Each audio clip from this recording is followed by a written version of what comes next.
Послание за болните. 6. лек. Еј ти болен човеку што се жалиш за своите болки, тебе ти се обраќам. Размисли за твојот минат живот и сети се на благодатите и среќните денови, но и на деновите на несреќа и болки во тие времиња.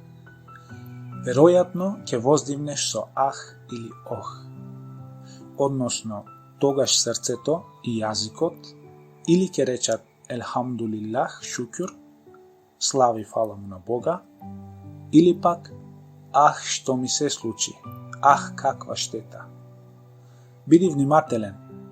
Она што те наведува да кажеш ох елхамдулилах, шукур е размислувањето за болките и несреќите што те снашле, и тоа предизвикува еден вид духовно задоволство и срцето ти станува благодарно, бидејќи прекинувањето на болките представува задоволство. Со исчезнувањето на болките и несреќите, во душата се вселува таква сладост, што кога би се исекла, од неа би потекло духовно задоволство, кое се претвора во благодарност. Кога ќе помине состојбата на среќа, радост и задоволство во минатите времиња, те наведуваат со воздишка да кажеш ех, копнежу мој, таго моја.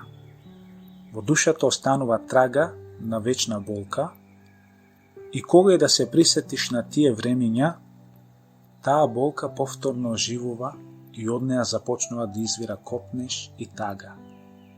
Штом еднодневното недозволено задоволство што причинува и нанесува душевна болка, која понекогаш може да трае и 1 година, тогаш и една минлива болка, болест која трае само 1 ден, поради сладостите на заслугата севапот, има уште и духовна сладост како резултат на спасувањето и ослободувањето од таа состојба, мисли на резултатите од оваа твоја минлива болест, односно на заслугите, севапите, како внатрешно лице на твојата моментална болест и кажи и ова ќе помине, о Аллах, и наместо да се жалиш, биди благодарен.